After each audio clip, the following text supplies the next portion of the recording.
I've now supplied you with two definitions of the state variable entropy, and it's S for entropy.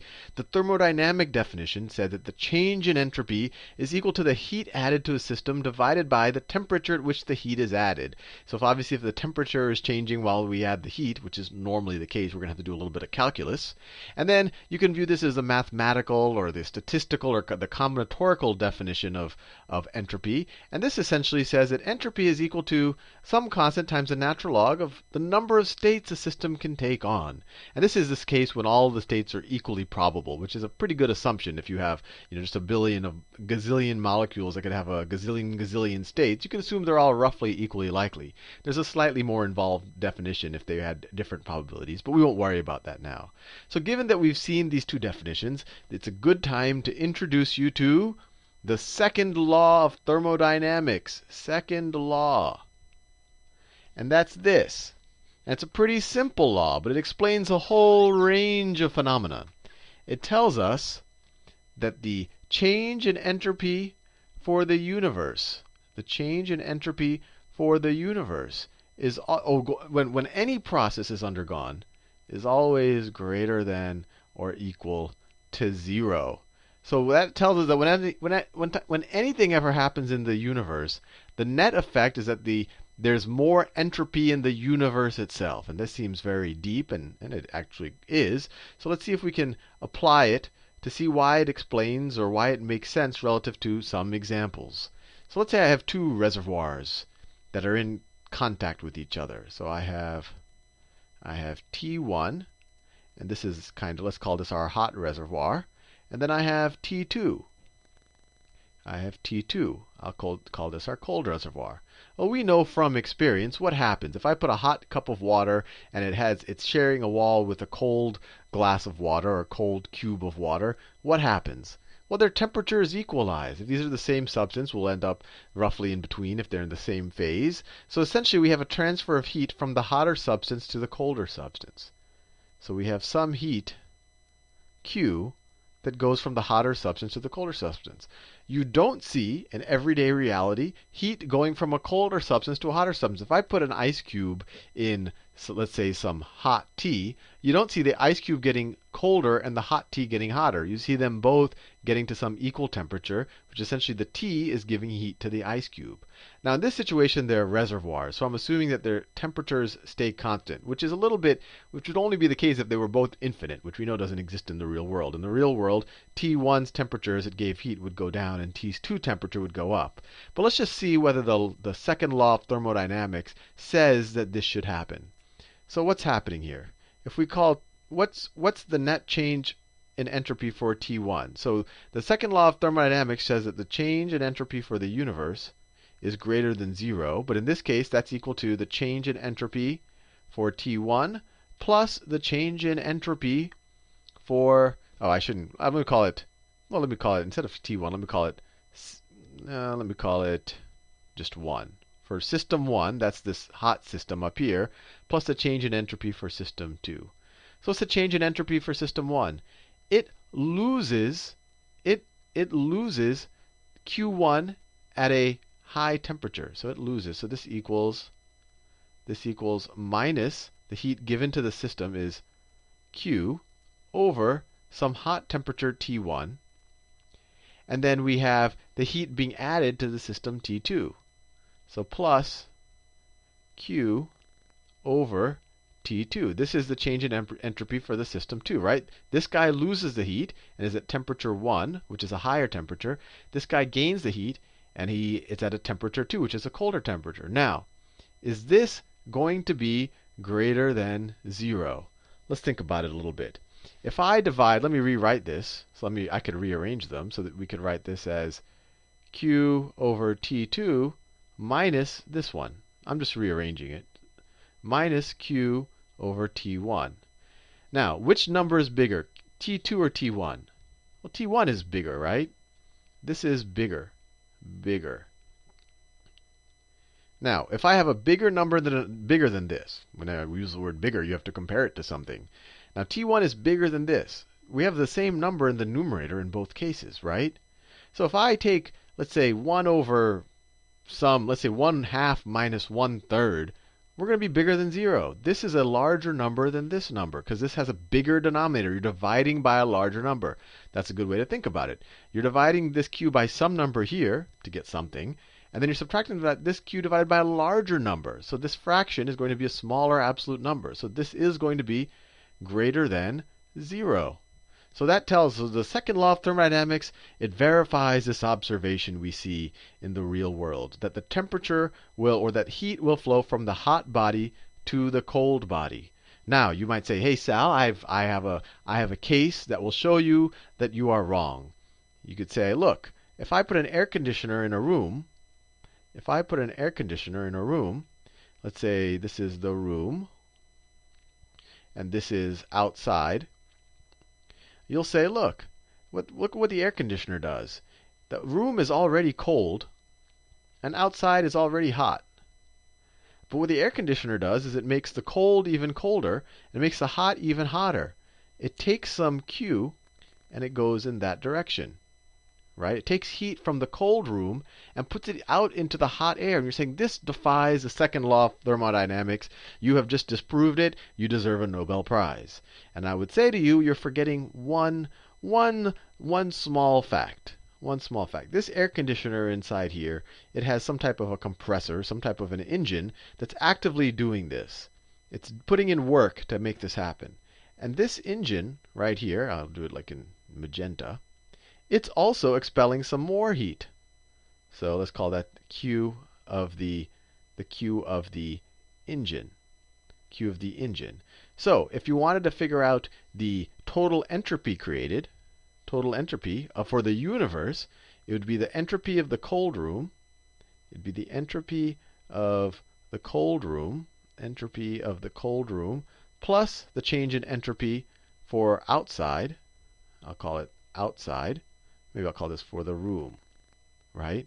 So you might say, okay, this change in entropy for the room, it's giving away heat. Let's say the room is roughly at a constant temperature for that 1 millisecond we're looking at it. It's giving away some Q at some temperature T1, so that's a minus. And then the outside is gaining some heat at some temperature T2. And so you'll immediately say, hey, this number right here is a smaller number than this one, right? Because the denominator is higher. So if you just look at this, this would be negative entropy. And you'd say, hey, this defies the second law of thermodynamics. No, but what you have to throw in here is another notion. You have to throw in here the notion that the outside is also getting this heat from the engine. So it's also getting this heat from the engine over the outside temperature. And this term, I can guarantee you, I'm not giving you numbers right now, will make this whole expression positive. This term will turn the total net entropy to the universe to be positive. Now, let's think a little bit about what entropy is and what entropy isn't in terms of words. So when you take a intro chemistry class, the teacher often says entropy equals disorder, which is not incorrect. It is disorder, but you have to be very careful what we mean by disorder. Because the very next example that's often given is that, they'll say, look, a clean room, let's say your bedroom is clean, and then it becomes dirty. And they'll say, look, the universe became more disordered. The dirty room it has more disorder than the clean room. And this is not a case of entropy increase. So this is not a good example. Not a good example. Why is that? Because clean and dirty are just states of the room. Remember, entropy is a macro state variable. It's a macro state variable. It's something you use to describe a system where you're not in the mood to sit there and tell me what exactly every particle is doing. And this is a macro variable that actually tells me how much time would it take for me to tell you what every particle is doing. It actually tells you how many states there are, or how much information I would have to give you to tell you the exact state. Now, when you have a clean room and a dirty room, these are two different states of the same room. If the room has the same temperature and has the same number of molecules in it and everything, then they have the same entropy. So clean to dirty, it's not more entropy. Now, if you had for example, I could have a dirty cold room, And let's say I were to go into that room and I work really hard to clean it up. And by doing so, I add a lot of heat to the system, and my sweat molecules drop all over the place. And so there's just more stuff in that room, and it's all warmed up to me. So to a hot, clean room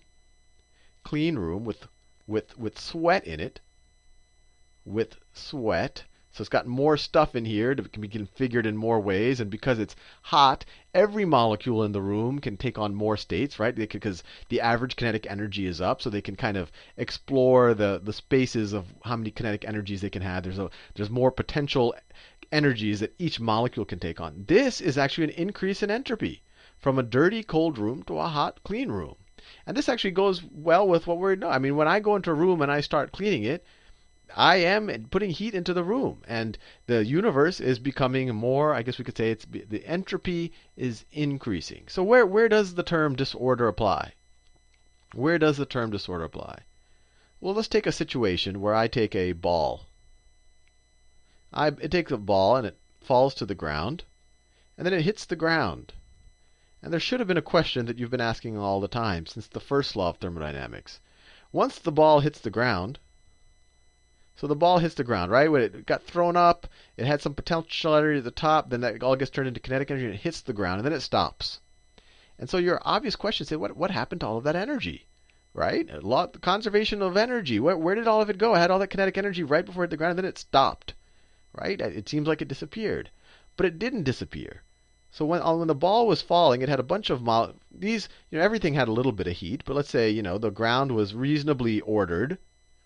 It was reasonably ordered. They were probably vibrating. The ground molecules were vibrating with some kinetic energy and potential energies.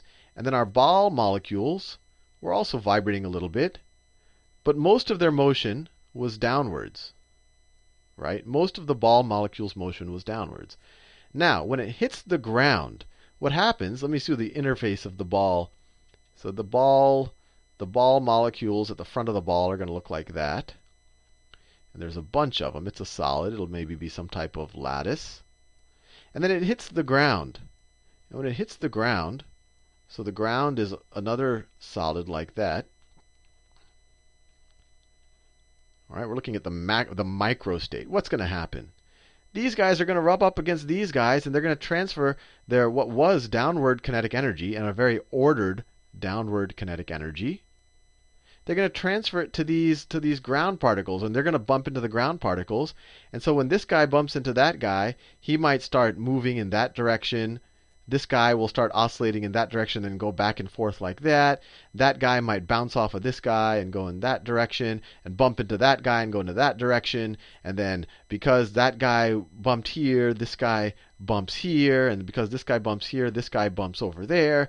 And so what you have is what was relatively ordered motion, especially from the ball's point of view, when it starts rubbing up against these molecules of the ground, it starts making the kinetic energy or their movement go in all sorts of random directions, right? This guy's going to make this guy go like that and that guy go like that. And so when the movement is no longer ordered, for example, if I have a lot of molecules, let me do it in a different color. If I have a lot of molecules and they're all moving in the exact same direction, then my microstate looks like my macrostate. The whole thing moves in that direction. Now, if I have a bunch of molecules and they're all moving in random directions, my ball as a whole will be stationary. I could have the exact same amount of kinetic energy at the molecular level, but they're all going to be bouncing into each other. And in this case, we describe the kinetic energy as internal energy, or we describe it as temperature, or where temperature is the average kinetic energy. So in this case, when we talk about the world is becoming more disordered, you think about the order of maybe the velocities or the energies of the molecules. Before, they were reasonably ordered. The molecules, they might have been vibrating a little bit, but they were mainly going down in the ball. But when they bump into the ground, all of a sudden they start vibrating in random directions a little bit more. And they make the ground vibrate in more random directions. So it makes at the microstate, everything became just that much more disordered. Now, there's an interesting question here. There is some probability. You might think, look, this ball came down and hit the ground. Why doesn't the ball just, isn't there some probability that if I have a ground, that these molecules just rearrange themselves in just the right way to just pop these to just hit these ball molecules in just the right way. There's some probability just from the random movement that at some second all of the ground molecules just hit the ball molecules just right to send the ball back up. And the answer is yes. There's actually some infinitesimally small chance that that happens, that you could have a ball that's sitting on a ground, and this is interesting. You could have a ball that's sitting on the ground, and while you're looking, you'll probably have to wait a few gazillion years for it to happen, if it happens at all. It could just randomly pop up. And that's there's some random, very small chance that these molecules just randomly vibrate in just the right way to be ordered for a second. And then the ball will pop up. But this does not, the probability of this happening relative to everything else is essentially 0. So when people talk about order and disorder, the disorder is increasing because now these molecules are going in more random directions and they can take on more potential states. And we saw that here. And on some level, entropy seems something kind of magical, but on some level, it seems relatively common sense. In that video, I think it was the last video, I had the case where I had a bunch of molecules, and then I had this extra space here, and then I removed the wall. And we saw that these molecules will, we know there's always some molecules that are bouncing off this wall before because we probably had some pressure associated with it. And then as soon as we remove that wall, the molecule that would have bounced there just keeps going. Just keeps going. There's nothing to stop it from there. In that direction, there's a lot of stuff. It could bump into other molecules and it could bump into these walls. But in this direction, the odds of it bumping into everything, especially for these leading molecules, is essentially 0. So it's going to expand to fill the container. So that's kind of common sense. But the neat thing is that the second law of thermodynamics, as we saw in that video, also says that this will happen, that the molecules will all expand to fill the container, and that the odds of this happening are very low, that they all come back and go into an ordered state. Now there is some chance just from their random movements once they fill that they all just happen to come back here, but it's a very, very small probability. And even more, and I want to make this very clear, S is a macro state. Macro state. We never talk about the entropy for an individual molecule. If we know what an individual molecule is doing, we shouldn't be worried about entropy. We should be worrying about the system as a whole. The system as a whole. So even if we're looking at this system, if we're looking at this system, if we're not looking directly at the molecules, we won't even know that this happened. We won't even know that this actually happened. All we can do is look at the statistical properties of the molecules, how many molecules they are, what their temperature is, all their macro dynamics, their pressure, and say, you know what? A box that has these molecules has more state than a smaller box, than the box when we had the wall there. Even if, by chance, all of the molecules happened to be collecting over there, we wouldn't know that that happened because we're not looking at the microstates. And that's a really important thing to consider. When someone says that a dirty room has a higher entropy than a clean room, they're looking at the microstates. And entropy essentially is a macro state variable. You could just say that a room has a certain amount of entropy. So entropy is associated with the room.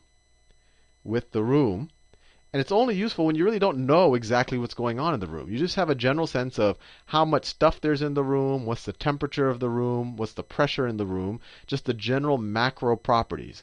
And then entropy will essentially tell us how many possible microstates that macro system can actually have, or how much information, and there's a notion of information entropy, how much information would I have to give you to tell you exactly what the exact microstate is of a system at that point in time.